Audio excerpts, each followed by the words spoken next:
Picture this, a beautiful, large Dutch colonial house in a quiet suburban neighborhood in Amityville, New York. It seems like the perfect place to raise a family, right?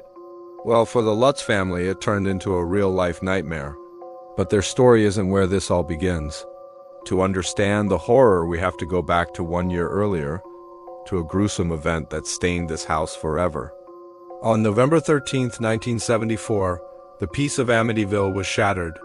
Inside 112 Ocean Avenue, police discovered a horrific scene. 6 members of the DeFeo family had been shot and killed in their beds. The only survivor was the eldest son, 23-year-old Ronald Butch DeFeo Jr. At first, he claimed he found his family murdered, but his story quickly fell apart. He eventually confessed, simply stating, "Once I started, I just couldn't stop." He was convicted of all 6 murders and sentenced to life in prison. The motive? To this day, it's debated, with theories ranging from a family dispute to a desperate attempt to claim insurance money. The house, now a notorious crime scene, sat empty. Just 30 months later, in December 1975, the Lutz family, George, Kathy, and her 3 children bought the house for a bargain price. They knew about the murders, but they believed they could make it their dream home.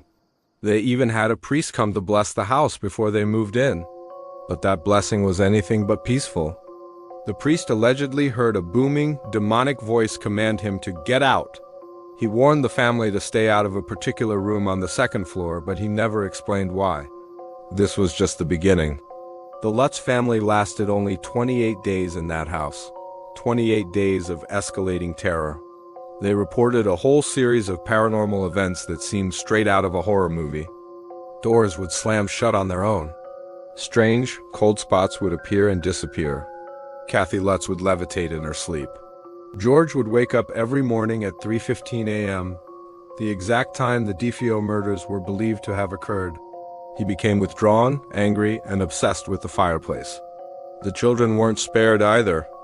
The youngest daughter, Missy, developed an imaginary friend named Jody, who she described as a demonic pig-like creature with glowing red eyes.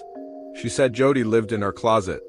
One day, George saw 2 glowing red eyes staring at him from outside the window, and when he rushed outside, he found nothing but a hoof-like print in the snow. The family reported seeing green slime oozing from the walls and a swarm of flies appearing in the middle of winter. The final straw came on their 28th night. The family claims they were terrorized by unseen forces, with banging sounds and furniture moving on its own. They grabbed a few belongings and fled in the middle of the night, never to return. Their story became a media sensation.